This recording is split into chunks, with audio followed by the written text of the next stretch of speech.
Billionaire Richard Whittaker sat in first-class seat 2A of the transatlantic flight, his face red with exhaustion and embarrassment as his 6-month-old baby Emma screamed at the top of her lungs. For 3 straight hours, every passenger on the plane had been subjected to the relentless crying that no amount of money, influence, or desperation seemed able to stop. Richard had tried everything. He'd walked the aisles bouncing Emma, offered her bottles, changed her diaper multiple times, and even played classical music on his noise-canceling headphones pressed against her tiny ears. Nothing worked. The other first-class passengers were shooting him increasingly hostile looks. Flight attendants had offered suggestions that failed miserably. Even the pilot had made a subtle announcement about ensuring all passengers have a comfortable journey, which Richard knew was directed at him. That's when something unthinkable happened. A 16-year-old black boy from the economy section walked up to Richard's seat, his clothes worn but clean, his backpack patched with duct tape. Without asking permission or introducing himself, the teenager gently reached toward the screaming baby. "May I?" he asked quietly, his young voice somehow cutting through Emma's wails. Richard was so exhausted and desperate that he didn't even question why a stranger, let alone a teenager, was offering to help. He simply nodded, too tired to care about protocol or propriety. The moment the boy's hands touched Emma, something miraculous happened. The screaming stopped. Complete, absolute silence fell over the entire airplane cabin as 200 passengers held their breath, waiting to see if this impossible quiet would last. The teenager was holding Emma with a confidence that seemed impossible for someone his age, gently applying pressure to specific points on her back while humming a soft melody that Richard had never heard before. Emma's eyes, which had been squeezed shut in distress for hours, slowly opened and focused on the boy's face. For the first time since takeoff, she looked calm, peaceful, almost happy. "How did you?" Richard whispered, staring at this mysterious teenager who had accomplished what trained nannies and pediatric specialists couldn't achieve. The boy smiled gently. "My baby sister had colic. Took me months to figure out what actually worked." Richard looked around the cabin and saw something that made his heart race with disbelief. Every single passenger was staring at them, not with annoyance anymore, but with amazement and gratitude. But what shocked Richard most was what he noticed about this young man who had just performed a miracle with his daughter. The boy's backpack was covered with mathematics competition patches, his notebook was filled with complex equations, and there was an intelligence in his eyes that seemed far beyond his years. "Who are you?" Richard asked, his voice filled with wonder and curiosity. The teenager looked Richard directly in the eyes with a maturity that was startling. "My name is Noah Simon. I'm 16 years old, I'm from Southside Chicago, and I'm on my way to London to compete in the International Mathematics Competition Championship." Richard felt his world shift as he realized that the person who had just saved his sanity and his daughter's comfort wasn't some trained professional or wealthy peer. He was a brilliant teenager from one of the most challenging neighborhoods in America. But as Noah continued to hold Emma, who was now gurgling contentedly, Richard had no idea that this chance encounter was about to reveal a story of determination, sacrifice, and genius that would change both their lives forever. And neither of them knew that what happened next would challenge everything Richard thought he knew about worth, intelligence, and what it truly means to help someone in need. Richard was the 42-year-old CEO of Whittaker Technologies, a company worth over $8 billion that specialized in artificial intelligence and machine learning. He was traveling to London for a series of board meetings that could determine the future of his company's expansion into European markets. Normally, Richard traveled alone, focusing on work during flights and conducting business calls from 35,000 feet. But this trip was different because his wife, Sarah, was recovering from emergency surgery and couldn't care for their 6-month-old daughter, Emma. "I can reschedule the London meetings," Richard had told Sarah as she lay in the hospital bed. "Absolutely not," Sarah replied firmly. "This deal is too important for the company. Take Emma with you. How hard can it be to manage a baby for a 5-day business trip?" Richard had hired the best nanny agency in the city to find someone who could travel with them, but the nanny had called in sick at the last minute with food poisoning. With no time to find a replacement, Richard found himself boarding a plane to London with a 6-month-old baby, no childcare experience, and a packed schedule of crucial business meetings. For the first hour of the flight, Emma had been perfect. She slept peacefully in her first-class bassinet while Richard reviewed contracts and financial projections. He began to think that his wife had been right. How hard could it be? Then Emma woke up screaming, and Richard's confidence evaporated completely. He tried feeding her the bottle that Sarah had prepared, but Emma rejected it violently, pushing it away with her tiny hands and crying even harder. He tried changing her diaper in the airplane bathroom, a claustrophobic experience that left him sweating and flustered, but Emma continued screaming. He tried walking the aisles, bouncing her gently as he'd seen Sarah do, but Emma's cries only got louder and more desperate. The flight attendants offered suggestions with professional smiles that couldn't hide their growing concern about the disruption to other passengers. "Sometimes babies just need to cry it out," one attendant suggested diplomatically.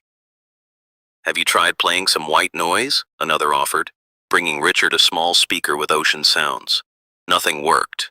Emma screamed with an intensity that seemed impossible for such a small human being. As the hours passed, Richard became increasingly aware of the hostile atmosphere developing around him in the first-class cabin.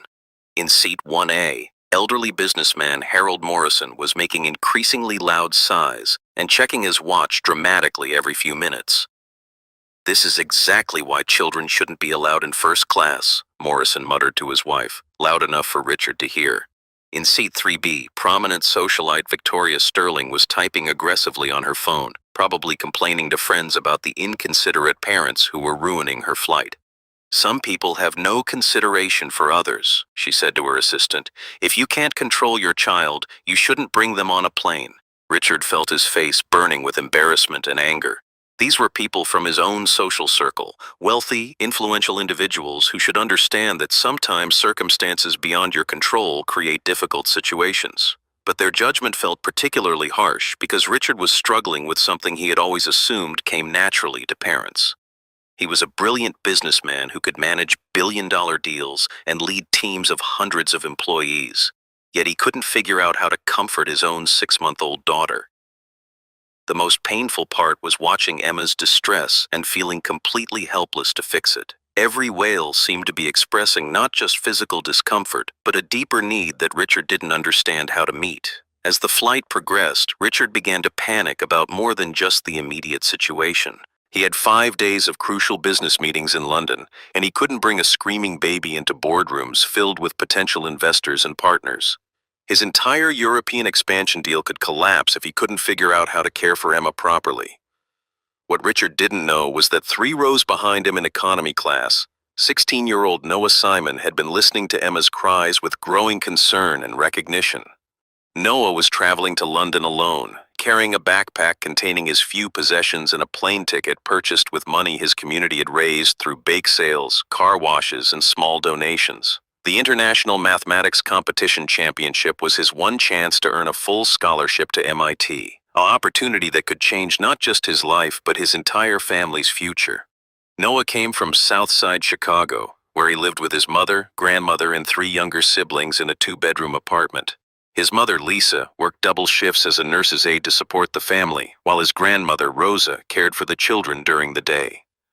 2 years earlier, Noah's youngest sister, Maya, had been born with severe colic that kept her crying for hours every day and night. The family couldn't afford to take Maya to specialists or purchase expensive treatments, so Noah had spent months researching colic remedies, learning about infant massage techniques, and experimenting with different approaches to soothe his sister.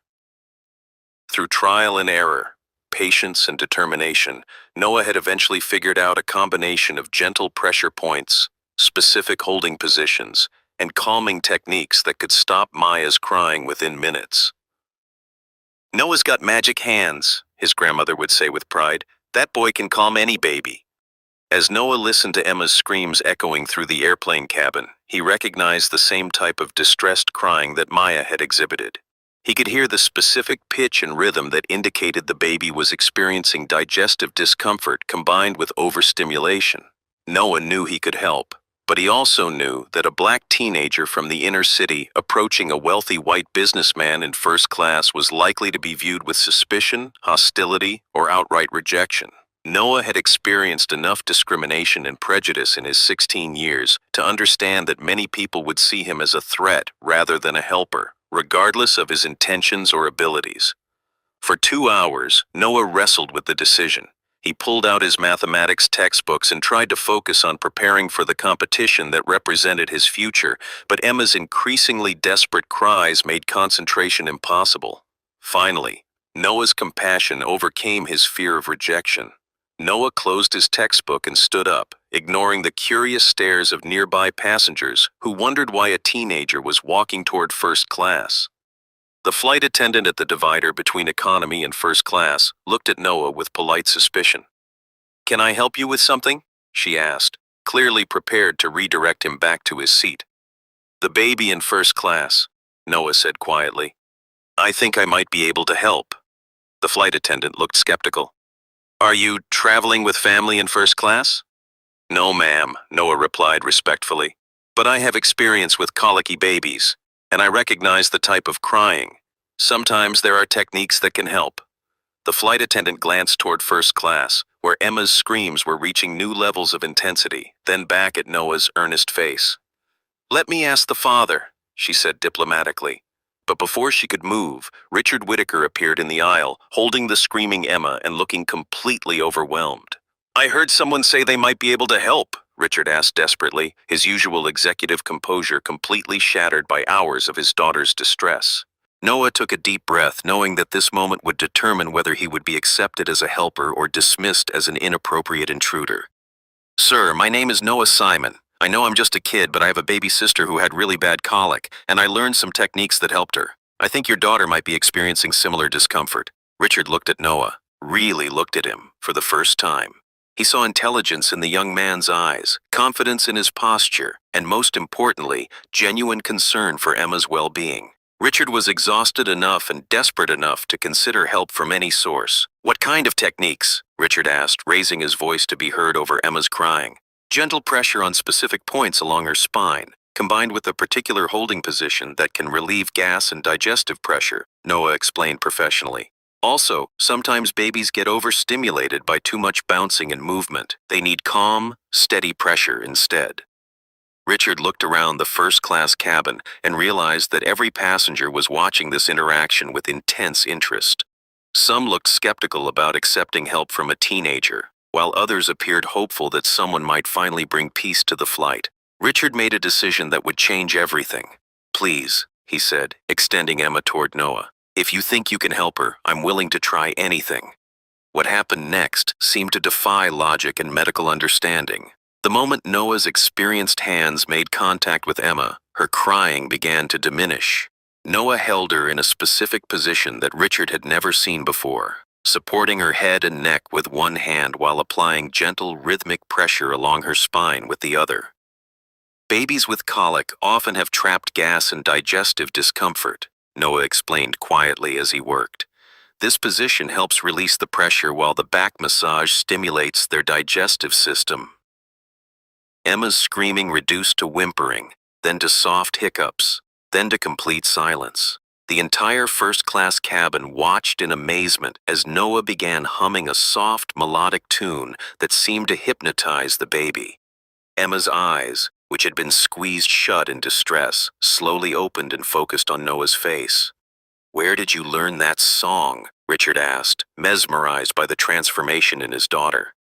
"My grandmother taught it to me," Noah replied, continuing the gentle back massage. "She said it was a lullaby her mother sang to her when she was a baby. Sometimes old songs carry a special kind of comfort." Richard watched as Emma began to relax completely in Noah's arms. Her tiny fists, which had been clenched in distress, slowly uncurled. Her breathing became deep and regular. For the first time in hours, she looked peaceful. The businessman in seat 1A, who had been complaining loudly about the disruption, now watched Noah with obvious admiration. "Remarkable," Harold Morrison said to his wife. "Absolutely remarkable." Victoria Sterling put down her phone and stared at Noah with a mixture of surprise and respect. "I've never seen anything like that," she whispered to her assistant. The flight attendants gathered nearby, amazed by the sudden transformation in the cabin's atmosphere. "How long will she stay calm?" Richard asked Noah hopefully. "If she's experiencing what I think she is, She should sleep peacefully for the rest of the flight, Noah replied confidently. The pressure on her digestive system has been relieved, and she's no longer overstimulated. True to Noah's prediction, Emma's eyes began to flutter closed as she settled into peaceful sleep. As Noah gently transferred the sleeping Emma back to Richard's arms, maintaining the same supportive position, Richard found himself studying this remarkable teenager with new eyes. Noah, you said you're traveling to London for a mathematics competition? Richard asked quietly, not wanting to wake Emma. Yes, sir. The International Mathematics Competition Championship. It's a global competition for high school students, and the top finishers receive full scholarships to universities like MIT, Stanford, and Cambridge. Richard was impressed. That's incredibly competitive. You must be exceptionally gifted in mathematics. Noah shrugged modestly. I love solving problems, whether they're mathematical equations or figuring out how to help a crying baby. To me, they're both puzzles that need the right approach. Tell me about your background, Richard said, settling into his seat with Emma sleeping peacefully in his arms. How did a 16-year-old from Chicago become qualified for an international mathematics competition? Noah's eyes lit up as he shared his story, though he remained standing in the aisle, unsure if he was welcome to sit in the empty first-class seat beside Richard. I've always been good with numbers, but my school in Southside Chicago doesn't have a strong math program. Most of my learning has been self-directed, using library books and online resources. Richard gestured for Noah to sit down, genuinely interested in hearing more. My math teacher, Mrs. Rodriguez, noticed my ability in 8th grade and started giving me extra problems to solve. When I finished the entire high school curriculum in 6 months, she helped me find online college courses. How did you qualify for the London competition? Richard asked. I won the Chicago Regional Competition, then the Illinois State Championship, then the national qualifying rounds, Noah explained matter-of-factly. Each level gets harder, but I've always been able to see patterns in mathematical problems that others miss. Richard was beginning to understand that he wasn't just talking to any teenager. He was speaking with a mathematical prodigy whose intellectual gifts were as remarkable as his ability to calm crying babies. How is your trip to London being funded? Richard asked, though he suspected he already knew the answer. Noah's expression became more serious. My community raised money for my plane ticket and accommodations. The barber shop on my block, the church congregation, neighbors who could barely afford their own bills, they all contributed because they believe in my potential. Richard felt a profound shift in his understanding of the young man sitting beside him. Noah wasn't just naturally gifted, he was carrying the hopes and dreams of an entire community that had invested in his success despite their own financial struggles. What happens if you win the competition? Richard asked. Full scholarship to MIT with additional funding for living expenses, Noah replied, his voice filled with quiet determination. It would mean I could study mathematics and computer science at the highest level and eventually come back to my community to create educational programs for other kids like me. Richard realized he was witnessing something extraordinary. Not just mathematical genius, but the kind of character and vision that could change the world if given the right opportunities. But he also recognized that Noah was carrying enormous pressure. One competition would determine whether he could pursue his dreams or return to Chicago with the knowledge that his community's investment in him hadn't paid off. As Emma continued sleeping peacefully, Richard found himself making a decision that surprised even him. Noah, I have a proposition for you, Richard said, his executive mind already formulating a plan. Noah looked curious but cautious. What kind of proposition, sir? I'm in London for 5 days of crucial business meetings, and as you can see, I'm completely unprepared to care for Emma while conducting international business negotiations. Richard paused, watching Noah's reaction carefully. I'd like to hire you as Emma's caregiver during my London trip. I'll pay you $500 per day, provide you with a hotel room adjoining mine, and ensure you have transportation to and from your mathematics competition. Noah stared at Richard in shock. $500 per day? Sir, that's more money than my mother makes in a week. It's what a professional nanny would cost in London, Richard replied. And frankly, you've already proven you're more skilled with Emma than any professional I could hire. Noah's mind raced as he considered the implications of Richard's offer. The money would be life-changing for his family, but he was also concerned about maintaining his focus on the competition that represented his future. Mr. Whitaker, I'm honored by your offer, but I need to be completely prepared for this mathematics competition. My entire future depends on my performance. Richard smiled, recognizing the maturity and priorities that Noah was demonstrating. I understand completely. The competition comes first. I would only need your help with Emma during my business meetings and in the evenings. You would have complete freedom to study and prepare during your free time. Richard leaned forward, his expression becoming more serious. Noah, in the past 3 hours, you've shown me something that I haven't encountered often in my business career. Someone who can solve problems that others can't, who remains calm under pressure, and who acts with genuine compassion rather than self-interest. What do you mean? Noah asked. You could have stayed in your economy seat and ignored a crying baby that wasn't your responsibility. Instead, you risked rejection and embarrassment to help a stranger. That kind of character is rarer than mathematical genius. Noah felt overwhelmed by the unexpected turn his trip to London was taking.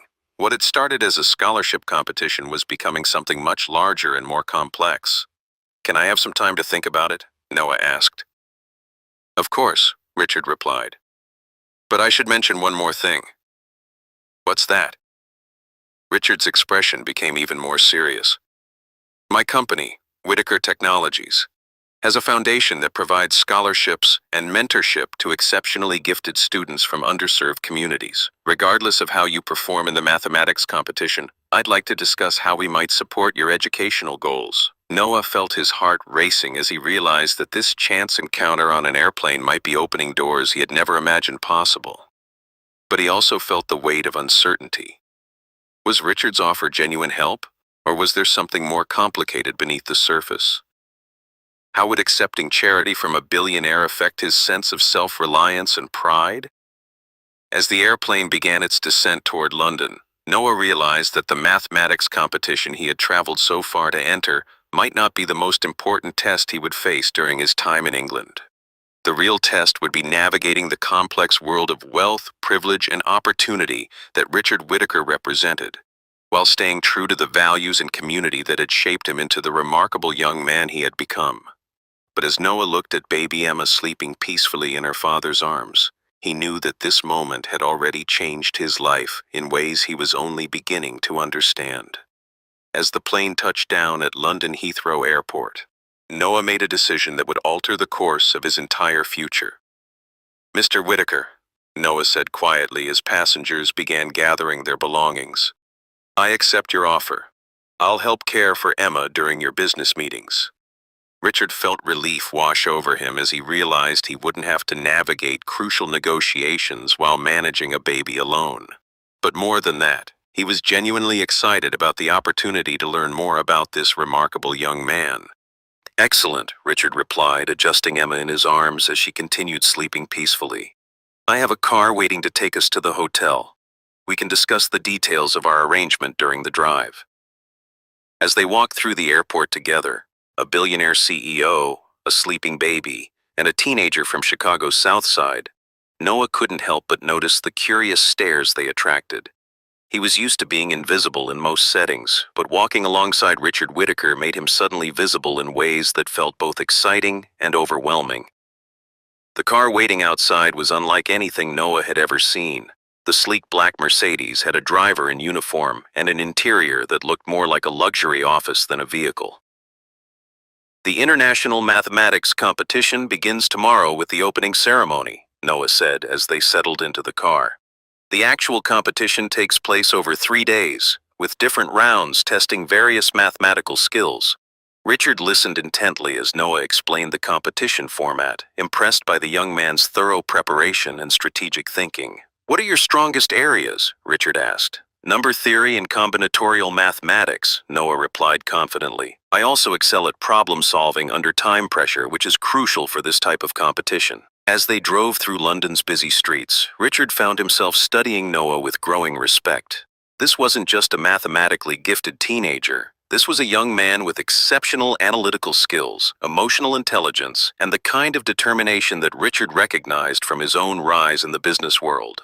When they arrived at the 5-star Langham Hotel in central London, Noah felt like he had stepped into a different universe. The hotel lobby was more elegant than any building Noah had ever entered, with marble floors, crystal chandeliers, and furniture that probably cost more than his family's annual rent. Mr. Whitaker, welcome back, the hotel manager said warmly, approaching them with professional enthusiasm. Your usual suite is ready, and we've prepared the adjoining room as requested. As they rode the elevator to the top floor, Noah tried to process the reality of his situation. Less than 12 hours ago, he had been sitting in economy class, worried about affording meals during his London stay. Now he was staying in a luxury hotel suite as the guest of one of America's most successful businessmen. Richard's suite was larger than Noah's family's entire apartment, with floor-to-ceiling windows offering spectacular views of London, a full kitchen, a dining area, and multiple bedrooms. "Your room is through that door," Richard said, gesturing toward an adjoining suite. "You'll have complete privacy, your own bathroom, and 24-hour room service."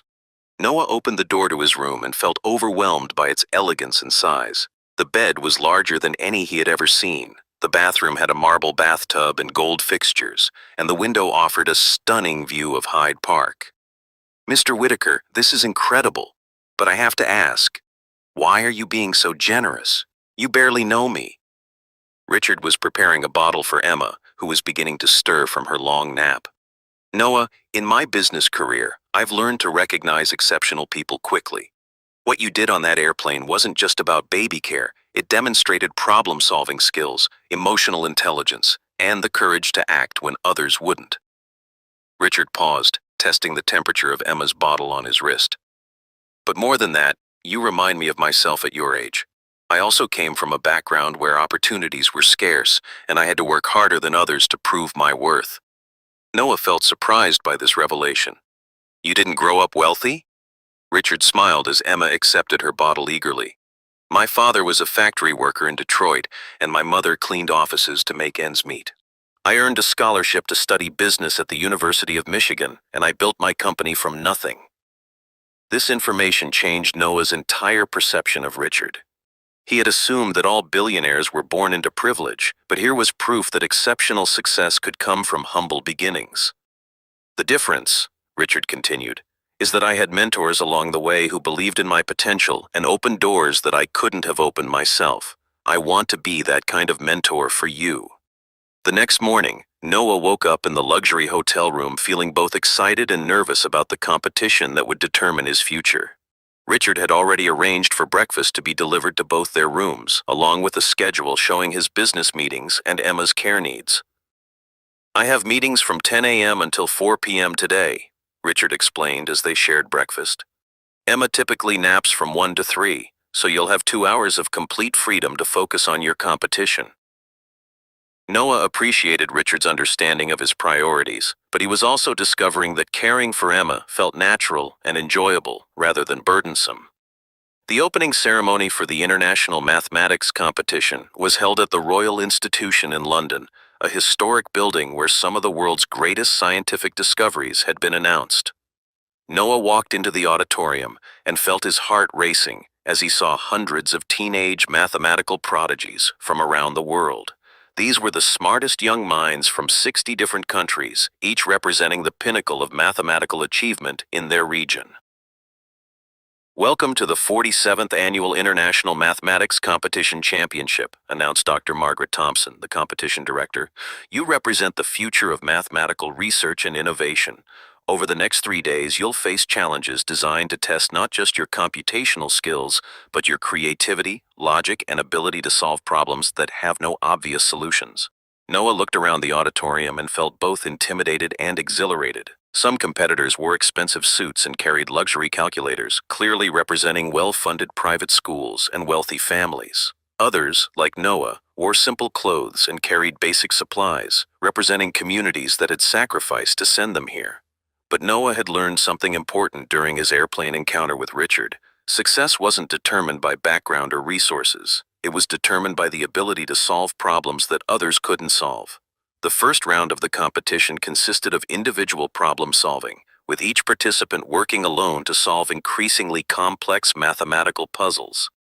Noah opened his test booklet and felt his confidence surge as he read the first problem.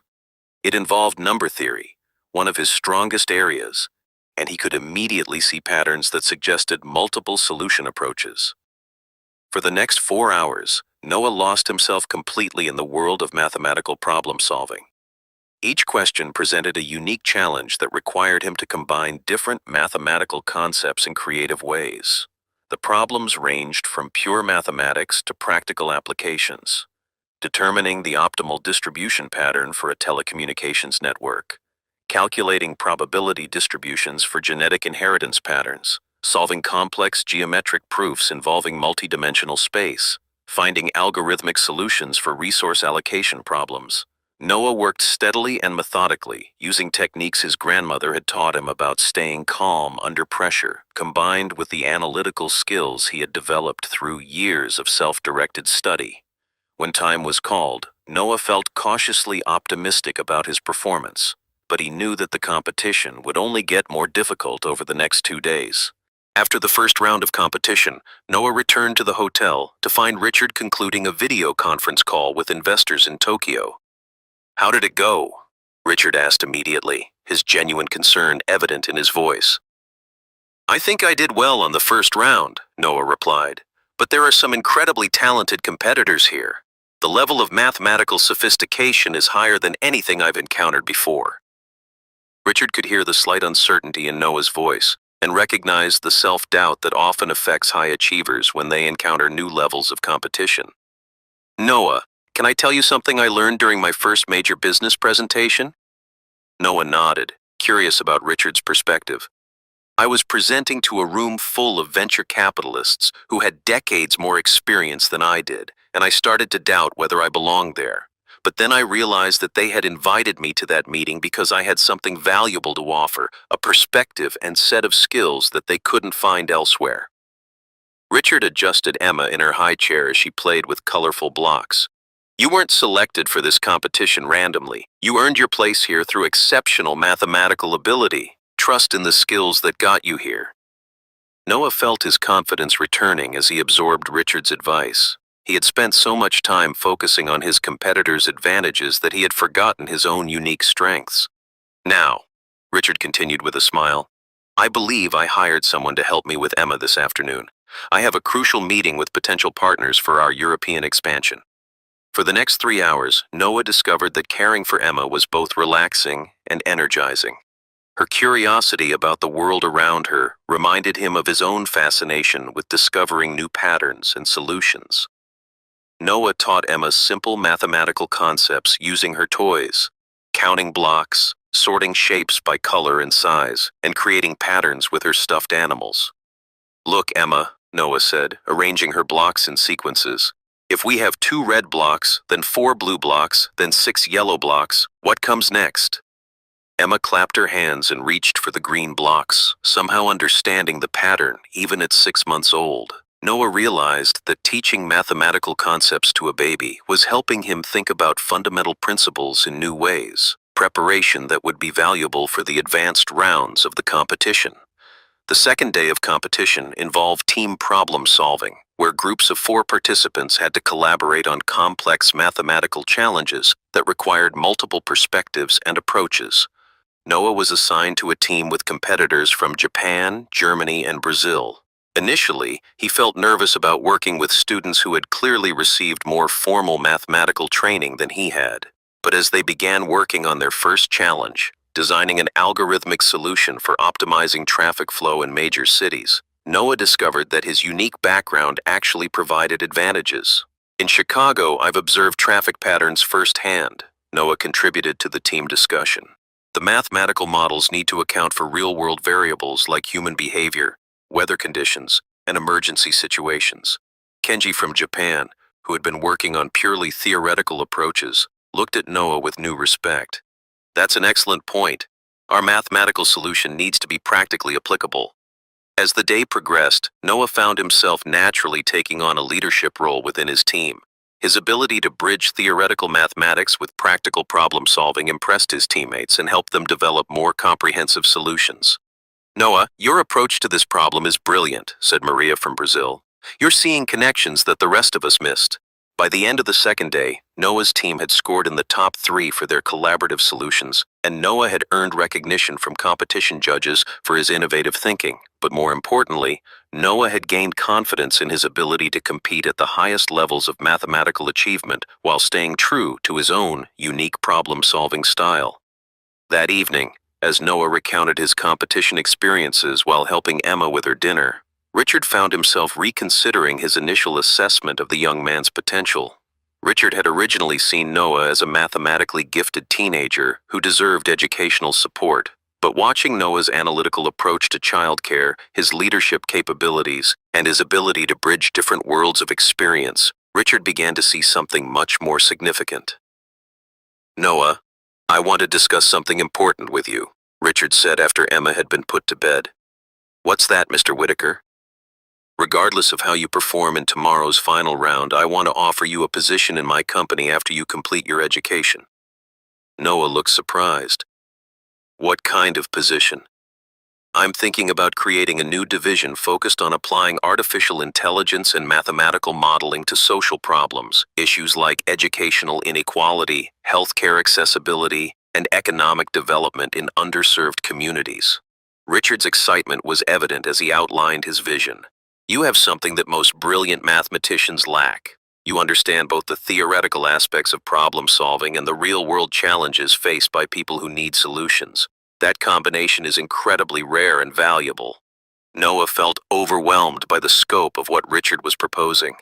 "Mr. Whitaker, that sounds amazing, but I'm still just 16 years old. I have so much to learn before I could contribute to something that important." "Exactly," Richard replied, "which is why I want to support your education and development over the next several years. The Whitaker Foundation will cover all your educational expenses, undergraduate, graduate, whatever level of study you want to pursue, in exchange for your commitment to eventually applying your skills to benefit communities like the one you came from."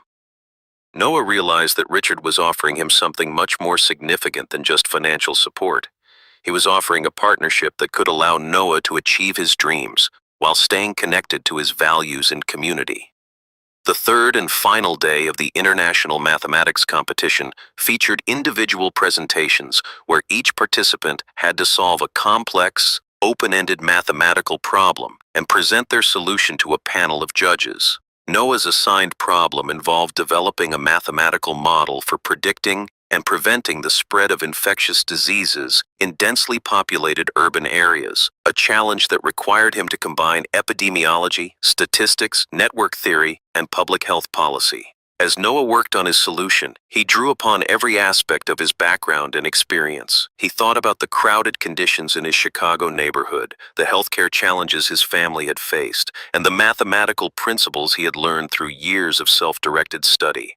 Noah's presentation lasted 20 minutes and covered mathematical concepts that would challenge graduate students, but he delivered it with the confidence and clarity of someone who truly understood both the theoretical and practical implications of his work. "Mr. Simon," said Dr. Elizabeth Chen, one of the competition judges, "your solution demonstrates not only advanced mathematical thinking, but also a sophisticated understanding of real-world applications. Can you tell us how you developed this approach?" "Ma'am, I grew up in a community where healthcare access is limited and population density creates unique challenges," Noah replied. "I approached this problem by thinking about how mathematical models could actually help people in situations like those I've witnessed firsthand." The judges exchanged impressed looks as they realized that Noah's background had provided him with insights that purely academic training couldn't replicate. When Noah finished his presentation, he felt confident that he had performed at his highest level, regardless of the competition outcome.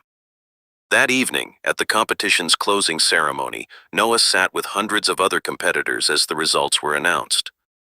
In third place, representing Germany, Klaus Muller. In second place, representing South Korea, Park Min-jun.